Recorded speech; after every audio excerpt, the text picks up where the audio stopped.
Like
just so you like are aware that I do love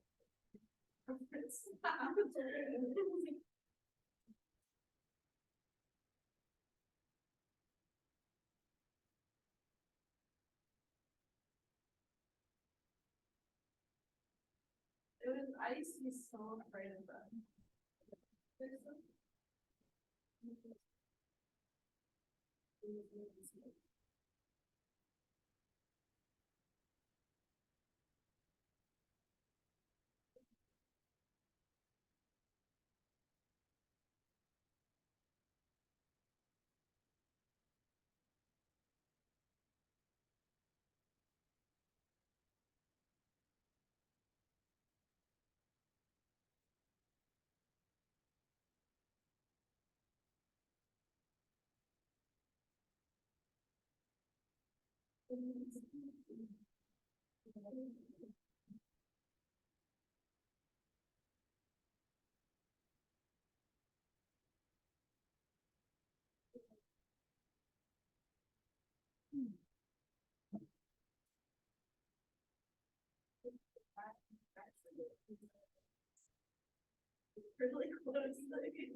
Okey-dokey. Believe it or not, this is much better than I thought class would be. I thought like some people would show up, so yay, thank you all for coming. Couple quick things, be looking at your groups. So like Julia, and then I know Madeline isn't here, you're probably gonna want to combine with somebody else. I think everybody else is in a group with other folks, so you can start working on these now. Start doing the research, start collaborating. You've got some time, so yeah, obviously you don't have to do it over break, but you've got that. All right, there are not that many of you today. So rather than making you all do all the heavy lifting on the case study, just because you happen to be the people who show up, I thought I had a case study sheet for this person. I don't know that I do. Let me look real quick. No, I don't. That's okay, because I can just walk you through everything and then we can chat about things as we go through. And actually, let me check something real quick. I might have my notes that I can just share. I say a big might because my second year of teaching, my hard drive died and I was a full adult with a PhD, but I hadn't backed anything up. So these may have been among the notes I lost, but let's look for the heck of it. If not, I'll just like speak clearly and slowly, and we'll go through it that way. Yeah, it doesn't look like I have them. Just like story of my life. Okay. So I'll just talk through it. And obviously, if you need to fill anything in, you can. Does anyone want one of the case study sheets? I can bring this. Okay, I'll pass them out. And then you can just take your notes on there. And if anybody thinks of anything from the case study that I'm forgetting, just let me know. Fill me in. I just decided there are enough of you to make me do it, so I'm just gonna talk y'all through it.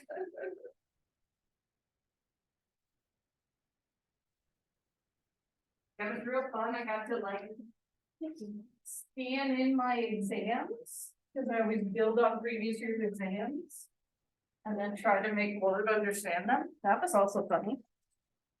Alrighty. So do you remember from Monday, those of you who were able to be here, we are talking about frontal lobe issues, frontal lobe dysfunctions. And our case study for this week, obviously also focused in on that. So I will walk y'all through that. Alrighty, so this case was well, you know what? There's something I haven't done in years that I might be able to do. Let's see if this thing still functions. Nope, that's off. Okay, bouncing.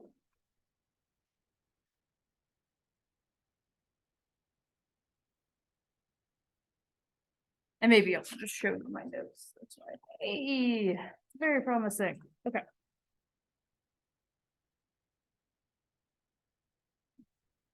Have to get it to focus in here. Yeah, there we go.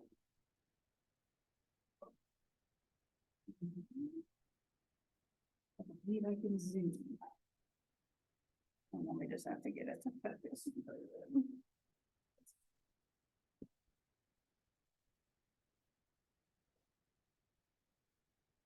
Hey, there we go. Okay, cool. So that'll go in and out of focus as I'm talking. And Oliver, sorry, I'm not able to share it on this screen, but hopefully you'll be able to follow along with the sound of my voice. So our identifying info here, her name is Philippa, and she is a 35-year-old female, so younger than me. There we go. Hey, it's actually starting to get a little bit legible. All right, in terms of her background and history, she was someone who had been a very intelligent woman. She had a university degree in English literature and worked as a teacher. One of the quotes from the case study chapter is that she was a practical, positive person who did not suffer fools gladly.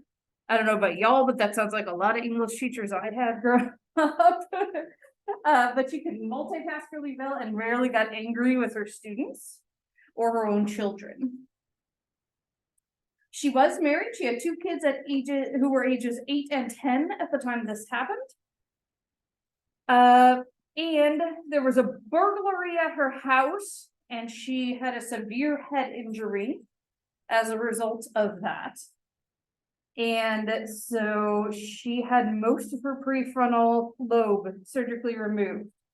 after that injury. So the frontal bone of her skull was shattered, and not surprisingly, the brain was damaged as a result of that. And especially her left side of the prefrontal cortex, but also a little bit to her right side. Well, not even a little bit, moderately severe is pretty bad still, right? So obviously not a great way for this to happen, probably really scary for her as well. I mean, if I were seeing her, I would want to look at symptoms of PTSD too, right? So in terms of her symptoms, maybe not surprisingly, since her left side is the most injured, and we know we have contralateral control in the brain, right? That she had mild weakness on her right hand side, and it was hard for her to walk without assistance. And again, if we think back to what we talked about on Monday, this is likely because your frontal lobe is telling the rest of your body what movements to take, right? So if you don't have that coordinating everything, everything becomes more difficult. She was someone who, like, I think was kind of lonely when she was recuperating, so she'd try to get everybody to come talk to her. And then when they had to leave to like go on with their lives, she would swear at them. And again, this is someone who was very patient before, so again, similar to Phineas Gage, some changes in personality.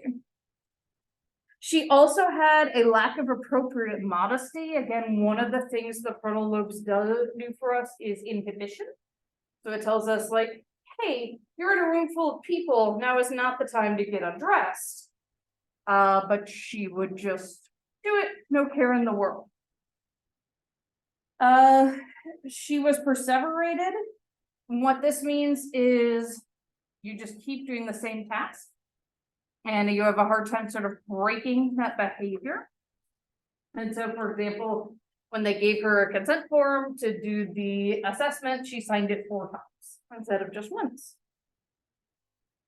Sometimes her emotions would be completely out of control, and yes, this could be related to her frontal lobe, right?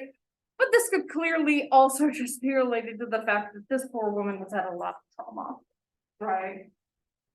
And she gained weight, which again, not that unusual when you've had a trauma, not that unusual when you're probably got to be a lot more sedentary when you typically were, right?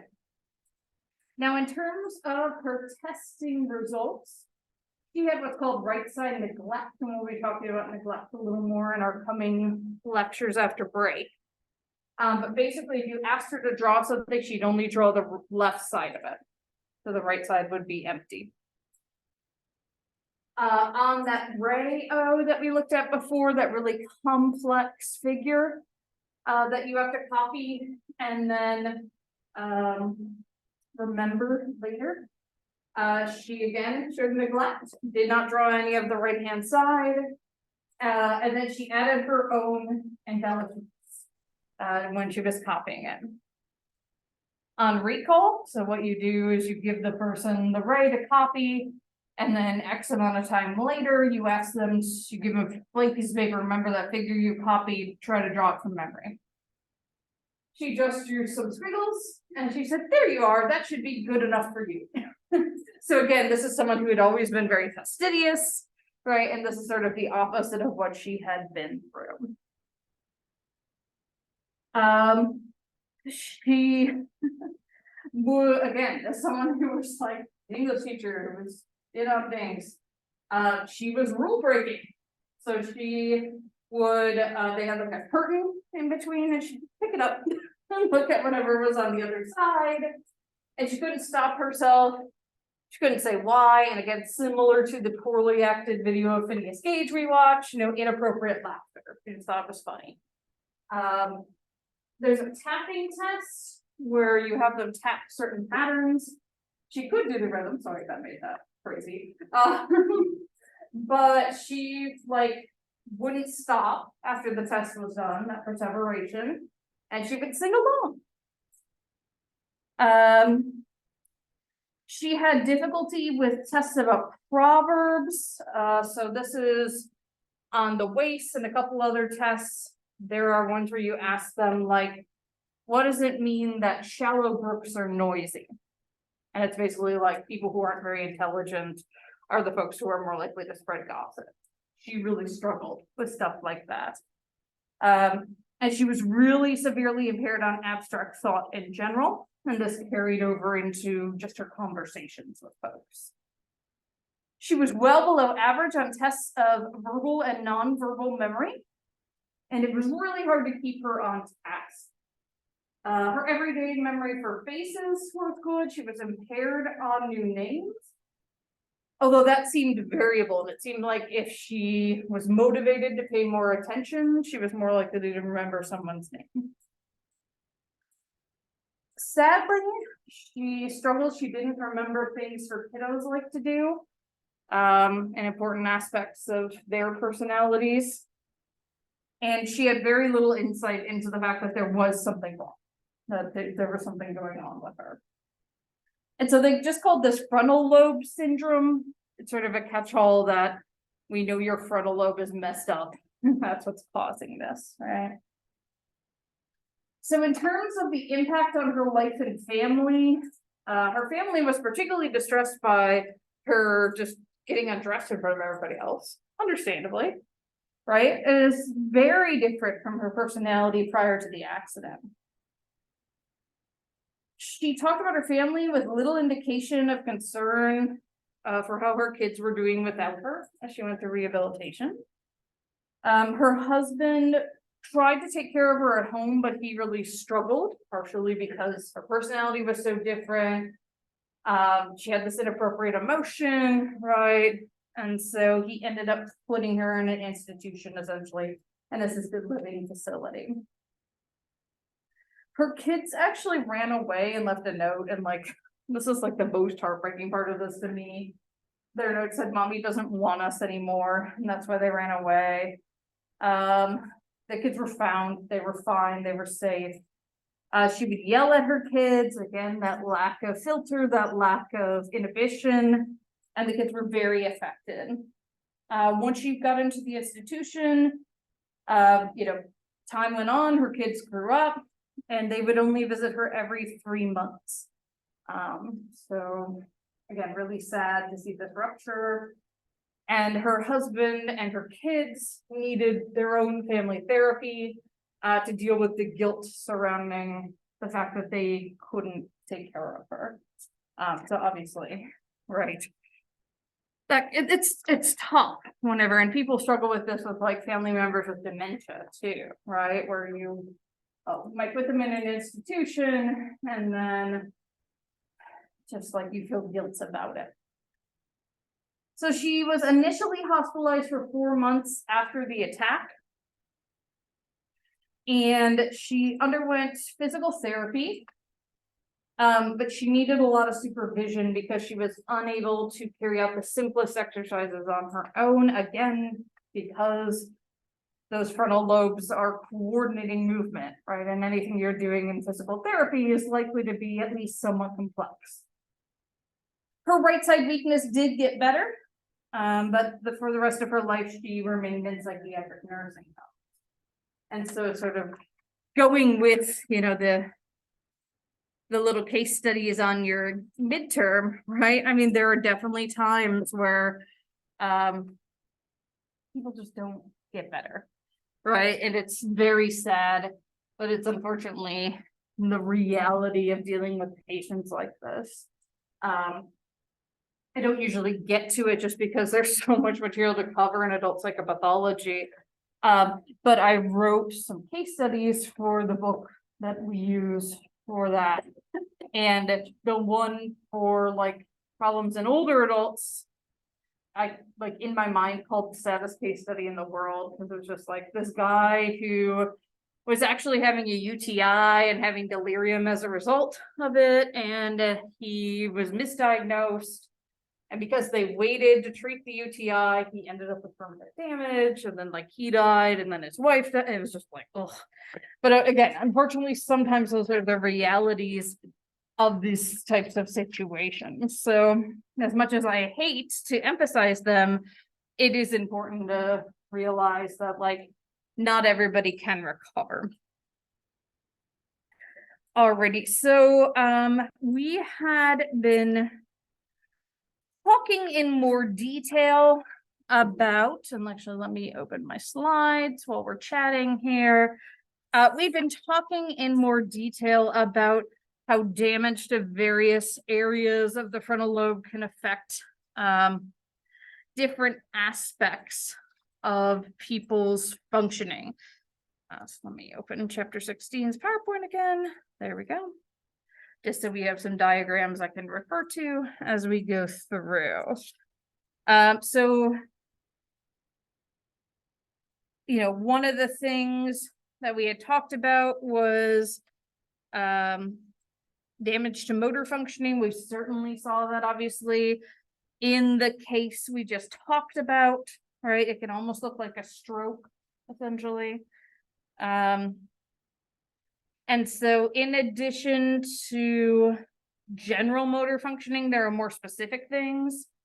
Like if the primary motor cortex is damaged, we will see damage to fine motor movement, speed and strength, things along those lines.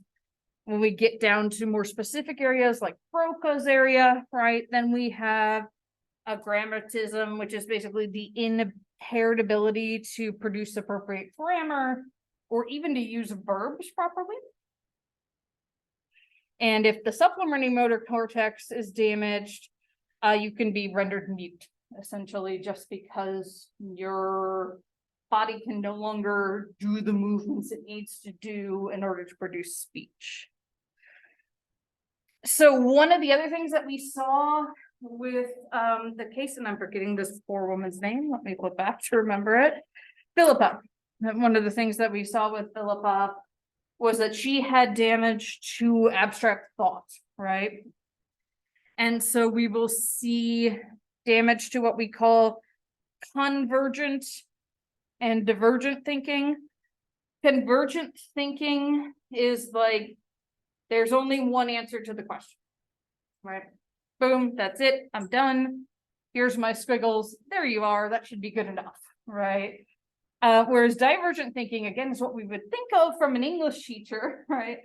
Think of thinking of many different answers, a variety of responses, things along those lines. So frontal lobe patients tend to be impaired on divergent thinking. And they can also be impaired on what is called spontaneity or behavioral spontaneity.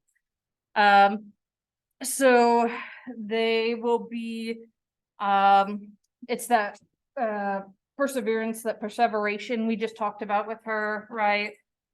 Where we'll have a loss of verbal fluency. So this is where you give people a letter and then you time them for 60 seconds and see how many people or how many words that start with that letter they can come up with in X amount of time. And so here you see a normal control, right? And so in 60 seconds, they came up with quite a lot of words that start with the letter S. And then for someone who was a frontal lobe patient, we see far fewer words. And sometimes what you'll see is perseveration, where like the word Claude is on there twice, right? Or maybe it's chode and Claude, but they're going to be pretty similar to each other. We also see reduction in what's called design fluency. So this is where you have someone just copy these simple figures. And again, this was not an artist, these aren't perfect, right? But if you saw the original figures, they're pretty decent, right? Frontal lobe patients that have perseveration will get stuck on like sort of that part of things, and that's what they're drawing in just different orientations. And then occasionally they'll do something else, and then they're kind of doing that again. And then when you have a frontal lobe patient who has a lack of spontaneity, they just might narrow in on just a few things and then be like, okay, that's all I could do. So again, our frontal lobes, in addition to like our personality and our memory, in some ways, they're really related to our creativity and spontaneity, right? So it kind of takes that humanity away from us. So they also have response inhibition, risk-taking, self-regulation, and associative learning problems. So we've mentioned perseveration a couple times. They have the inability to form a strategy, particularly if you give them a task they've never done before, a novel task. They will just sort of be like, and give up rather than trying various things. They'll also have what's called a deficit in response inhibition. So we've seen in a couple different videos now mention of the Wisconsin card sorting task. They give them just responses. They don't tell people the rules, but they tell them whether something's wrong or right by where they place it, right? So you could say, oh, well, maybe this has to do with having two things, you put it here.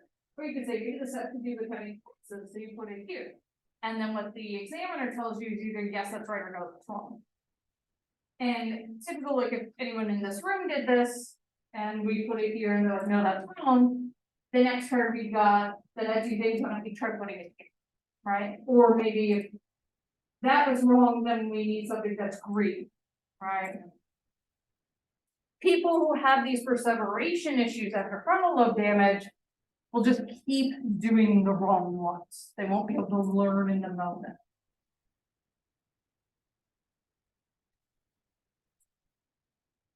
Similarly, on the Stroop test, they will just read the words. You know, you'll tell them over and over, no, I want you to say the colors, and they'll just read the words. They can't sort of inhibit that normal tendency. When you give them the Iowa gambling task that we saw in the video on Monday, where they were like the play money, they take more risks. Particularly if the damage is to the orbital frontal cortex. They just have deficits in self-regulation, again, with Philippa just stripping in front of everybody, right? Like not realizing that's not socially acceptable. They'll also have a loss of what's called associative learning. This is what I get for clicking on there. Okay. So there's different things you can do to teach the person associative learning. And so, you know, maybe you're trying to teach them to, you know, okay, make this hand gesture and they do it.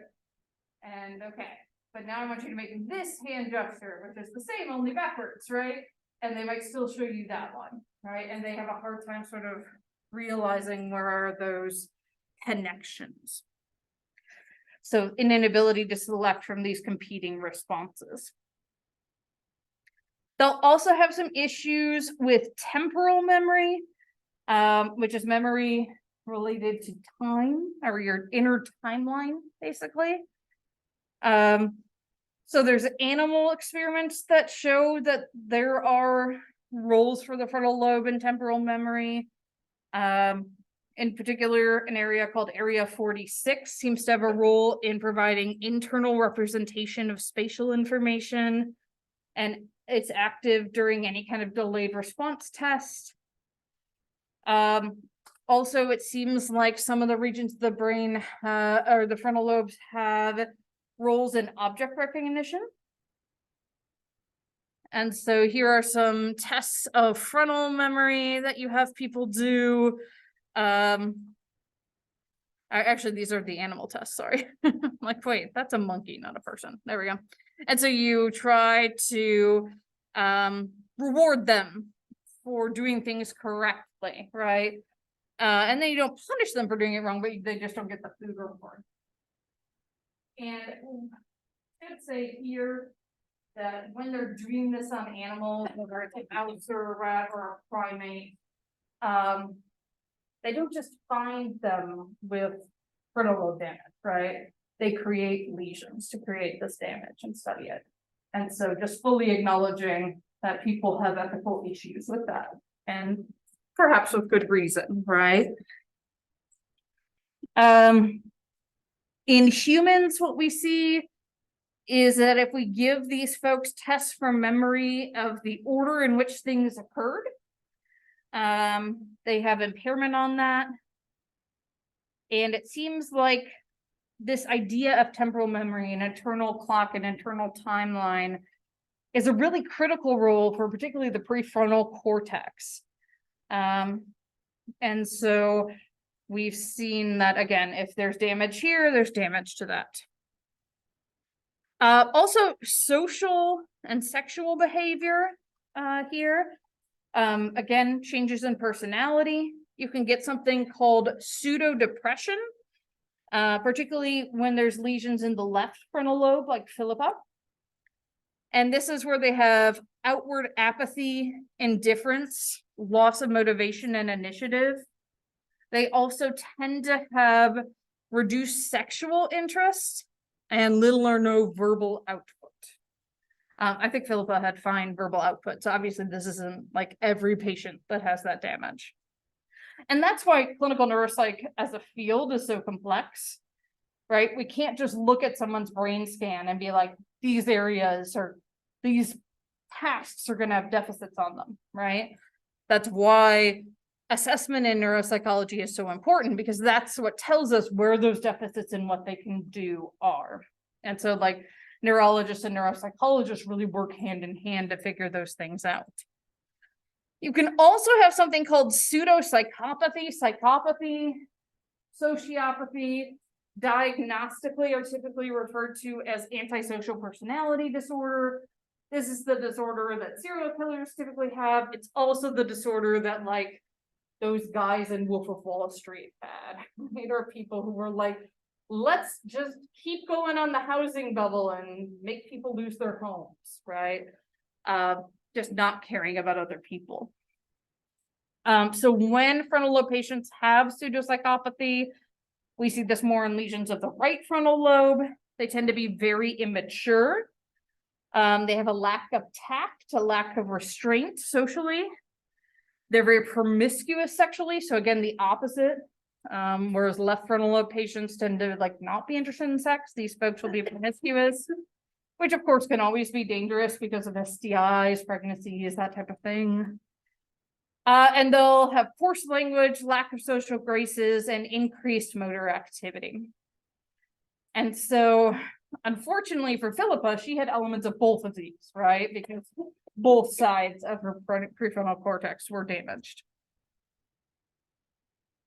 If they have what are called orbital frontal lesions, this reduces their inhibition and may introduce abnormal sexual behavior. And it leads to deficits in identifying facial expressions. So it's not prosopagnosia. They'd still be able to recognize faces, but it's like that empathy piece where based on someone else's face, you can tell what they're feeling. That's kind of what goes away. And again, that's a hallmark of psychopathy too, is that lack of empathy. Going back up here. This is what we looked at the beginning or at the end of class on Monday. So there's lots of different types of deficits, again, just depending exactly where in the frontal lobe the damage is, because the frontal lobe does so much for us. And so you might have spatial deficits, and they think that's because the frontal lobe has a role in selecting visual locations in our field of vision. If there's damage to the frontal facial area of the brain, then sensory and motor functions of the face are preserved, but you have that loss of verbal fluency or design fluency. Scrolling on down. In terms of these are how you would assess for the various things in frontal lobe damage. And again, like, because these are so varied, you might have to, if you know your patient has frontal lobe damage, do a whole series of these, right, to figure out what actually is going on what are they having a hard time with, right? So response inhibition, if you want to test that, you're doing the card sorting, you're doing that Stroop test. Stroop is a lot easier and quicker to get. Word fluency, couple things you can do there. One that I learned is FAS, so just like those S words we saw, the two people writing down, you have them do that, but for 60 seconds for each letter. In FAS, they are particularly selected because there's a lot of curse words like you could come up with for any of those letters, and to sort of see, are they inhibiting those, or is it like all curse words that they come up with in the 60 seconds, right? You can also do fluency where you do something like, tell me as many four-legged animals as you can think of in a minute. We saw the design fluency. There's also various motor things that can go on. Hand dynamometry, I'm not going to say it today. Dynamometry, there we go. Is obviously don't have one, so I'll make one out of erasers. It's like a hand caliper basically, and you just sort of squeeze it to see what their grip strength is. It can be hard if you didn't know it beforehand, right? But there are sort of averages for people at various ages. Language comprehension, things like spelling tests. Working memory, self-ordering. Planning is the Tower of London, which is actually a task they show a variant of in the first of the newer Planet of the Apes movies. They're having the apes do it. And then these are from imaging studies, basically based on the abilities people lost and where their lesions or injuries are on brain scans. These are sort of how they try to map them together. So last thing that I'm going to touch on today, and then I'll let you guys go early, because thank you for being here, even though it's the day before break and it's the afternoon, is that there are a series of psychological disorders that specifically attack the frontal lobes. And so we tend to think of things like psychopathy, like ADHD, right? Like those are sort of commonly known to be in the frontal lobe. But for example, schizophrenia seems to be an abnormality in dopamine in this area.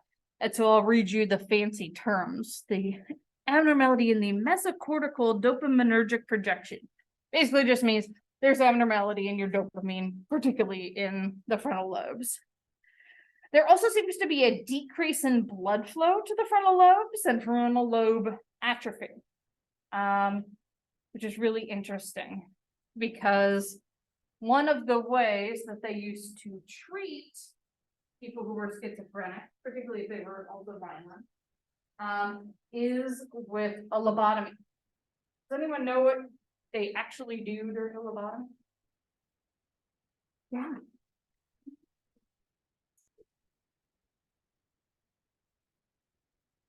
Exactly. Yeah. So, and the first one was literally an ice pick from someone's freezer. If you're not familiar, you used to buy ice in big chunks before like coolant refrigeration, and you'd have a pick to get some off for your drink. They sanitized it, but then that's what they used and went in through the eye socket, and they basically just mash up your frontal lobe.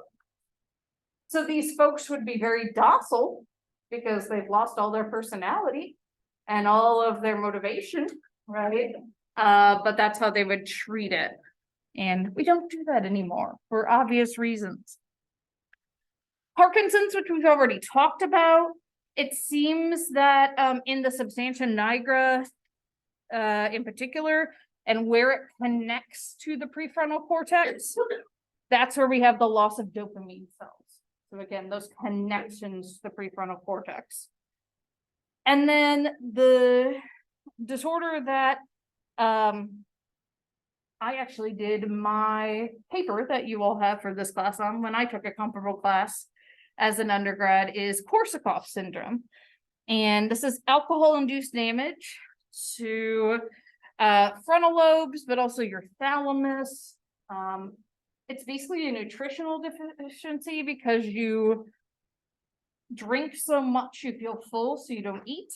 And I think I mentioned in here before, the way that they fix this is that the alcohol companies realized they were losing their best customers, the one who bought the most from them when they died of this, right? So they started adding thiamine, which is like vitamin B, to their alcohol.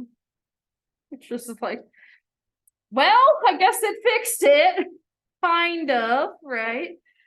It's it's a little interesting. All right, so that's the high points of this particular section. Like I said, I'm gonna let y'all go early, get a head start on your break, or at least like relaxing a little bit. When we come back, we're gonna be talking more about hemi-neglect. So I feel like I've been hinting towards hemi-neglect this whole time, but we're really gonna get to it, I promise. So thank you all for being here. I will have your exams graded by the time we get back on Monday. Oh, and the other thing I haven't told any of my other classes because I keep blanking is our midterm progress reports are due. So anything you're missing, I'm going to put a placeholder 0 in, just so you know, like on Monday, where are you at?